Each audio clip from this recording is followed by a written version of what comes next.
My, people come and go so quickly here. No, I don't know many people. I know too many people. I guess we're both lonely. Milk was a bad choice. Are you crying? No. Are you crying? Are you crying? There's no crying. There's no crying in baseball. It's Hard-Headed Sports with Spinney and Fetty Bus. Famous for their podcasts, you can now catch them right here on The Al Travis Show. Love having them on. We've got Fetty Bus from Hard-Headed Sports. Fetty, how you doing today?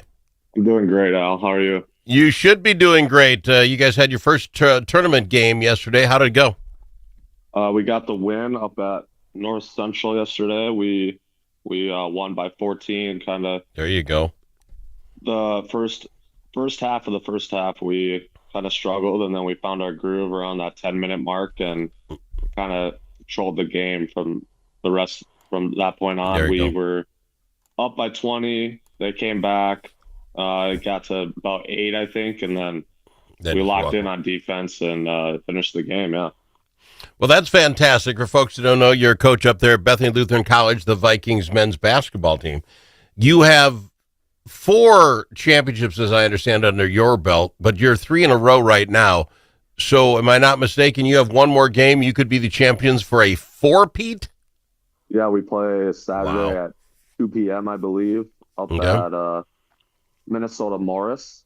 And yeah, it would be a 4-peat. It's a very exciting time. We got bunch of hungry guys. It's crazy. We're in this spot after losing over 90% of our points, rebounds, and assists from the box score last year. Wow. We returned 1 rotation player, and we had a ton of talent, a ton of underclassmen that stepped into new roles and filled it well. Good transfers that came in, and yeah, we're excited for Saturday. Well, that's exciting. The competition, Morris, tell us a little bit about them. Morris, they excellent rebounding team. They got good size. They start, they got a 6'7" 4-man. Wow. 6'5" 5-man. Their 5-man is an exceptional player. He's only a sophomore, averaging 20 points a game already. Wow. He just had 40 points last night in their semifinal win. So keeping them out of the paint and keeping them off the glass for rebounding, that's going to be the biggest keys on Saturday. All right, and I presume that'll be on your streaming service on the Viking website? Yep. You just click the link. Fantastic. It's streamed on the UMac Sports Network, and yeah, it'll be available for anybody to watch online. Once you get through the UMac, you guys end up winning this Bedway. Where do you go from here? Is the season just done? Well, if we win Saturday, we make the national tournament. Oh, fantastic. All right. Well, that would be next weekend, but we're not looking ahead to that. We're just focused on Saturday. One at a time, like all you coaches do. But if you don't mind talking about it, you're busy, I get it. You're doing the coaching stuff. I know you're a crazy basketball fan. I looked up, and we're like 3 days away from March. Have you been following the college basketball on the men's side that much? March Madness is upon us. I know, it's crazy. I feel like I'm not as tuned in as I usually am. Yeah.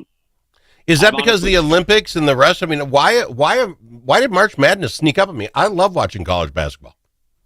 I guess I've been really focused on the NBA this year. Yeah.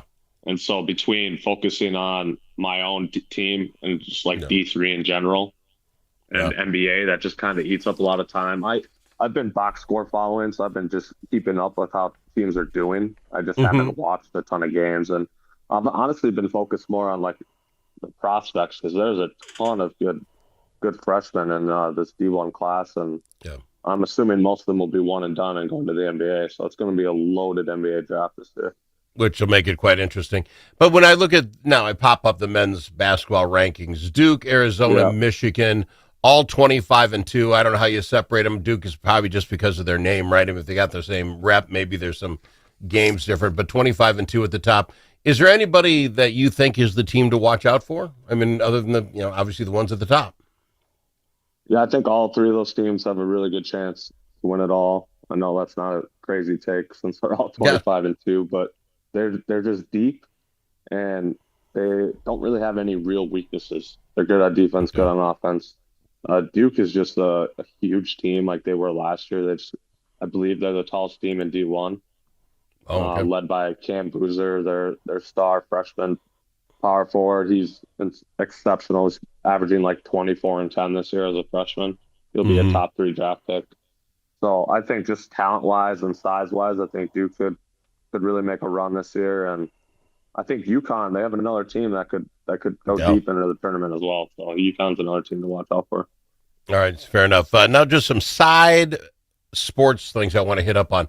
I don't know if you saw this, but Cincinnati is suing their former quarterback, Brendan Sorsby, in federal court because they say he breached his NIL contract with those Bearcats and refused to pay a $1 million exit fee when he transferred to Texas Tech. This NIL thing is going to make men out of boys really quick. You might think it's cool to transfer somewhere, sign the contract, and make yourself $1 million. Oh, did you read the small print? You owe $1 million if you bolt on us. And the kid did.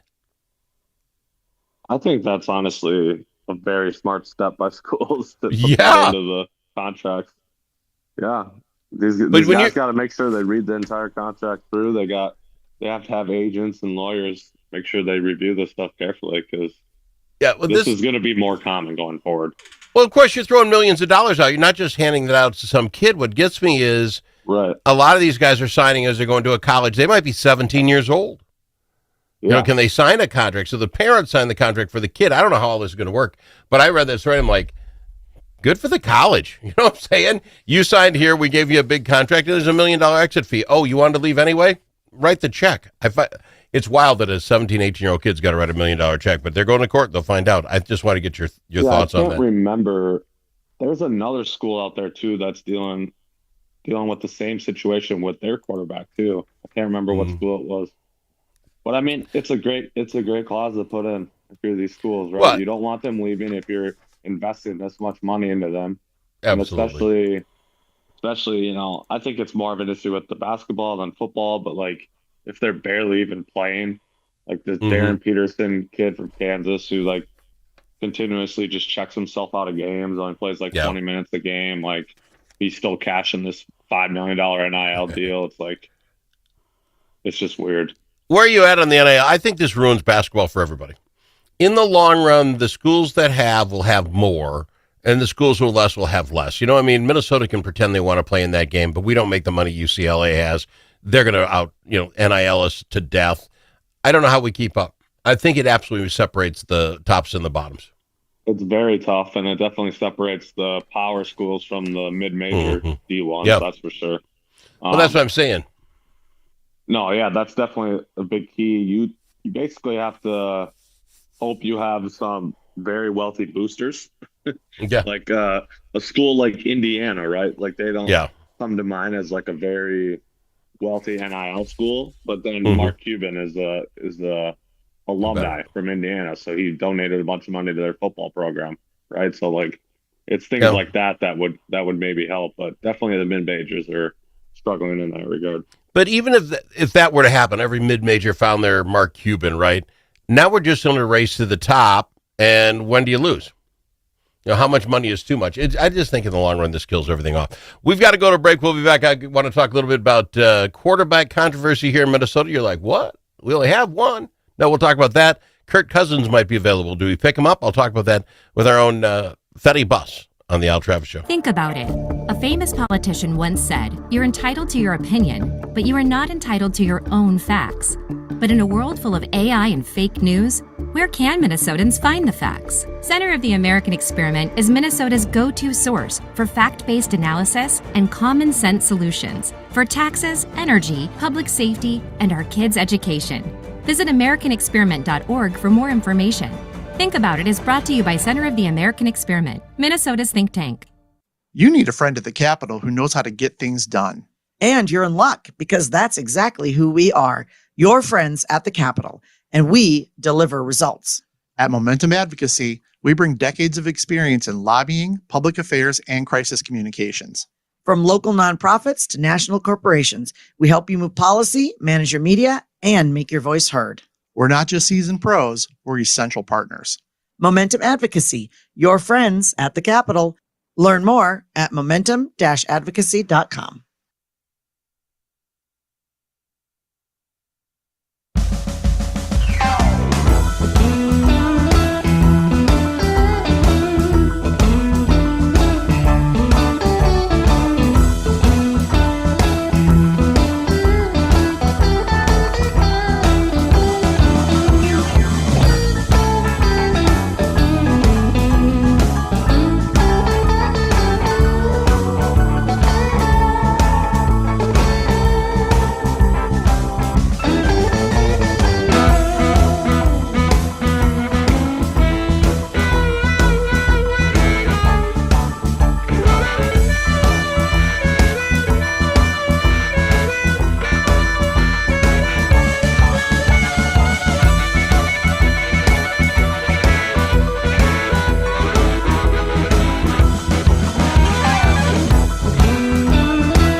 Talk amongst friends. The Al Travis Show. Nothing but talk. We love having him on. He's Fetty Bus from Hard Headed Sports. Take a look wherever you get your podcast from. Hard Headed Sports. Check him out. All right, Fetty, I hate to have a Minnesota quarterback controversy, but it's kind of where we're at. We have talked about finding somebody to come in here and at least push J.J. McCarthy. It looks like Kirk Cousins could be back out there. Is that a thought that we could get behind? Man, I feel like that ship sailed. I don't know. Well, it sailed because of money, right? Right. And he would get bought out, so you would assume he would sign on a vet minimum because he's already getting his money. That's what I'm saying. So you get a Kirk Cousins who knows the system. We did this right 2 years ago, got us whatever, 13, 14 wins. He knows the system. He could walk in. Yeah, he's 2 years older. But with the stuff we have now around him, I'm just thinking, yeah, it might look a little crazy. But, man, that's a good quarterback for no money. I'm just a little worried about his lack of mobility. He already was not mobile, and ever since his Achilles injury, he's been terrible in Atlanta. Just can't escape the pocket ever, and that was obviously our biggest issue, right? Like, same with JJ, so, he had pocket awareness issues, and I just think he's 37 now, I think, or will be by the time the season starts, so it's tough. I mean, other than that, like, what would you think about, like, I mean, just looking at the list here of free agent quarterbacks, your only other options are Malik Willis, Aaron Rodgers, I guess, who's 42 years old. Yeah, you use that on him. Aaron Rodgers can't move anywhere there.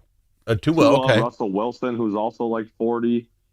Joe Flacco, who's like 43. There's not a ton of options here. I think Malik Willis would probably be the best option, but I believe a team like the Dolphins or Cardinals will probably overpay him. So I don't know. So then what do you do? Are we just right out of all those guys? I would, only because he knows the system. He walks in day one, and even if he does nothing except explain the system to JJ, right? Right. Yeah. This is where you go. This is where I would have ran, but I have bad knees. You should run, son. I think to put him under your wing, the guy that knows the system. Yeah, of all of them, that's the one I would take. Especially if you get him for nothing. If he's out there asking for the $100 million, just a big bonus for getting blown out, now you don't need him around here. But other than that, we've got to have somebody, right? You're not going to pick him up in the draft. I do feel like Kirk's smart enough at this point to understand that he's a backup or a bridge quarterback just to like come in and help a young guy. So like you said, the aspect of him already knowing the system and being in the system for a couple of years and being able to use that knowledge to teach JJ, that is true. That would be nice. And the coach didn't want him gone. They just weren't going to pay him the hundreds of millions, so it was a money thing. So I don't think there's hard feelings there because he got his paycheck. All right, last topic for the day today. And we've beaten the Minnesota Timberwolves up quite a little bit, and I don't necessarily mean to do it. But Minnesota, big win their last game. They're now 6-4 in their last 10. Okay, they're one game out of being in third place. But the runaway freight train right now is the San Antonio Spurs. They've won 10 in a row. They're just 2 games out of Oklahoma City Thunder. Remember the start of the season?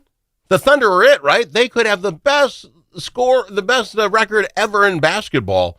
And watch out, it's San Antonio, in my opinion, that might overtake them. Your thoughts?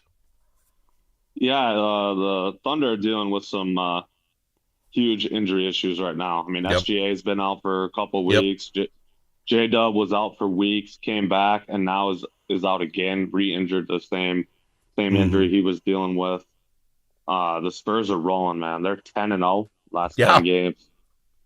They're like, they give me, what would it be, 2011 OKC Thunder vibes where young KD, young Harden, young Russ, all of a sudden they're in the Western Conference Finals. All of a sudden they're in the NBA Finals, and everyone's like, whoa, like, thought it would be 2-3 years from now, and they're already here. They've already arrived. I think that's definitely the Spurs this year, man. They have a legit chance to make the NBA Finals because, as we know, I know regular season's way different from playoffs, but as we know, they match up very, very well with the Thunder. Well, it's the Victor effect, right? We knew the kid would be good. You give him a couple of years to get his feet under him to figure out the speed here, put a little bulk on. That kid is nearly unstoppable. You look at a 7-foot human being that can dribble the ball the way he does, pass the ball the way he does, and shoot threes. Who doesn't want a Victor on their team? I mean, yeah, barring health, I would say just in a year, maybe 2 max, he will be the best player in the NBA. He's already that close, and he's only in year, 3 or 4? Yep. Plus, all their core is so young. Their oldest guys, like De'Aaron Fox, he's still in his prime. He's still only like 28. Yeah. Right? So you got him, and he's already paid and locked up. You got Dylan Harper, rookie this year, number 2 pick overall. Their other best player, Spawn Castle, is only a second-year player. So they have the makes, just like OKC. They're going to be around for a long time here.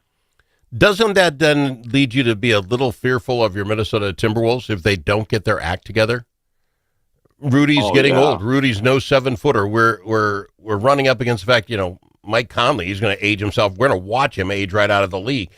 Minnesota is not set up for success in a long run. It's like get it now or don't, right?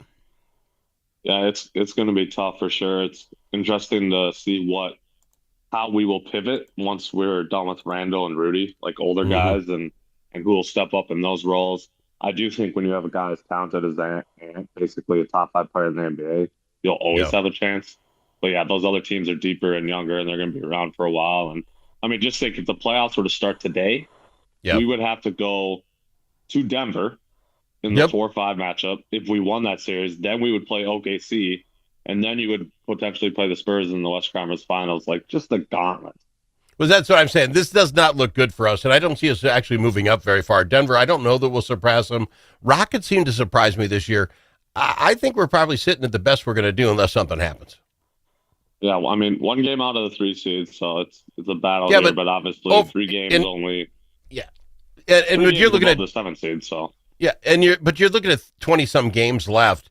If you're going to put your money on it, I don't see the Nuggets falling, and I don't see the Rockets falling, so do you make that game up? I don't know. That's the problem. Yeah, the Rockets are kind of in the same boat as us. They've just kind of been hovering. They're 6-4 in their last 10. They just started the year really well. That's why their record is what it is. Yeah. The Nuggets, they can't seem to play defense, but I do think, like you said, the 3-4-5 will be Rockets, Nuggets, Timberwolves in some order. I'm just hoping we can get up in that top 4 range. Absolutely. I got to fly, Bus. I'm out of time. How do we pick up your podcast?